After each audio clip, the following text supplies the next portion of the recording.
Assalamualaikum, moshi moshi Sobat Oke. Sobat Oke, di video kali ini saya akan bahas tentang ikan khas di Jepang nih guys. Ikan yang jadi primadona pecinta microfishing nih guys. Ikan tanago.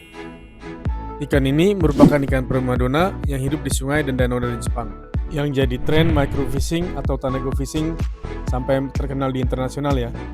Pengen tahu lebih lanjut tentang ikan spesial ini di Jepang? Yuk pantengin terus videonya teman-teman.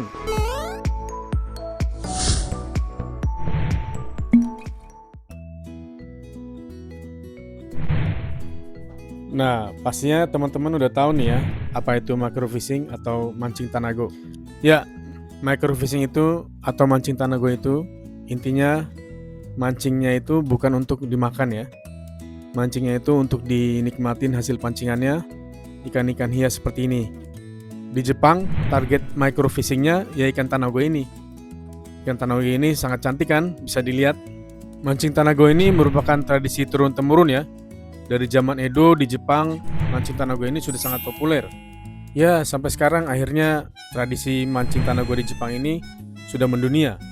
Inilah cikal bakal microfishing yang menjadi salah satu hobi untuk angler atau pemancing ikan-ikan hias kecil gini.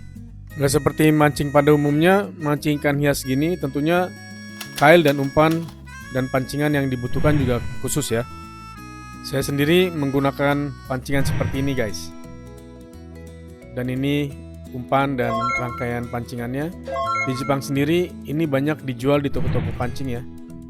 Oke, balik lagi ke ikan tanago ini sendiri. Ikan tanago atau biasa dikenal dengan bitterling punya nama latin Rhodeus. Di Jepang sendiri nama latinnya Rhodeus tanago. Ikan tanago merupakan ikan air tawar yang hidupnya berkelompok. Danau-danau seperti ini atau aliran-aliran sungai seperti ini nih, yang airnya tenang, tidak terlalu deras alirannya.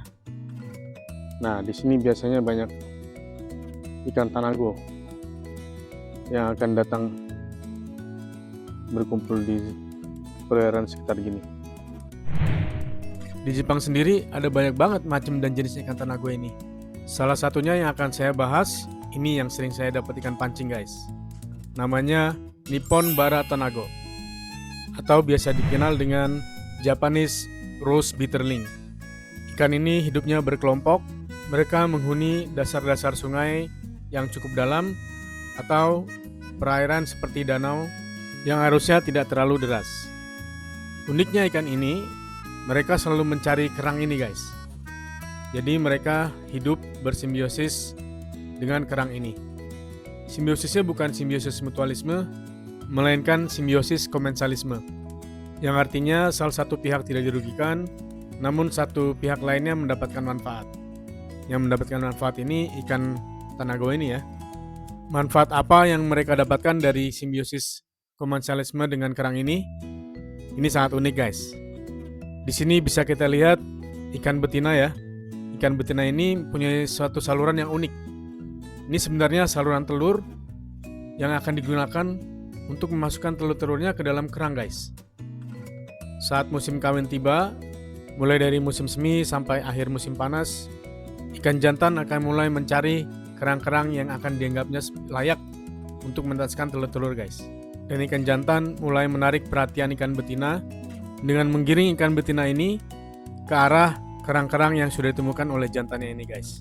Kalau betinanya sudah lihat kerangnya ini ternyata cocok untuk menetaskan telur-telurnya, mulai betina ini memasukkan telurnya ke dalam kerang ini guys.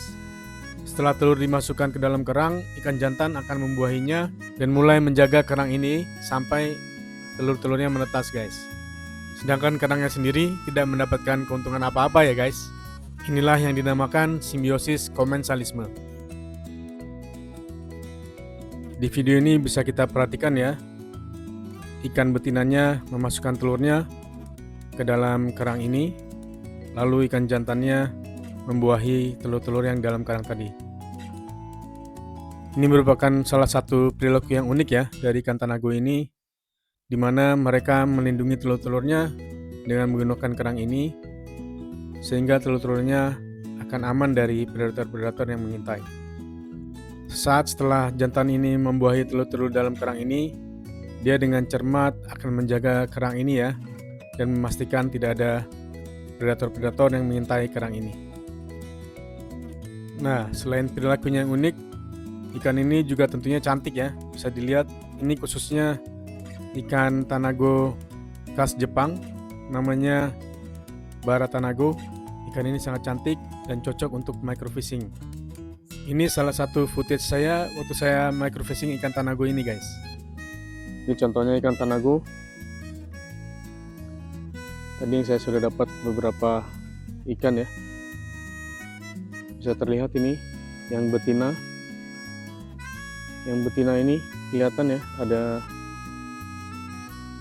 semacam apa itu tuh, buntut tali panjang. Itu sebetulnya bukan kotorannya ya, itu saluran telur. Jadi ikan tanago ini bertelurnya, telurnya akan dimasukkan ke kerang ya.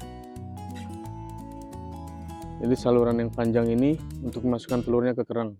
Ini betina nih tandanya kalau ada semacam saluran panjang yang ini. Dan bisa dilihat itu di belakang ada yang berwarna merah. Itu jantan, biasanya jantannya yang berwarna ya, seperti ini.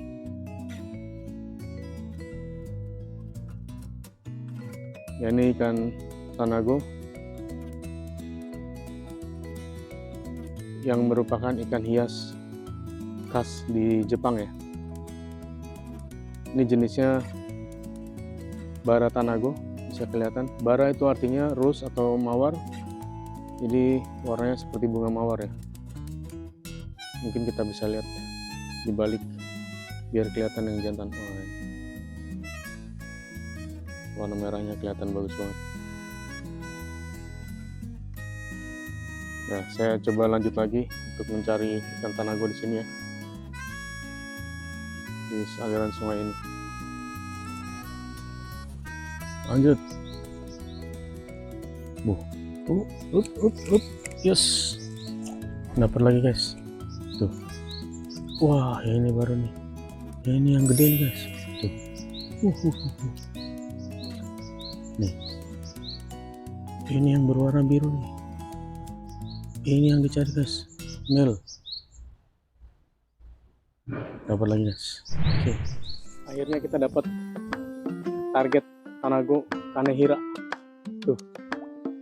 Warnanya bagus banget. Kanehira tanago ini ikan khas di Jepang ya.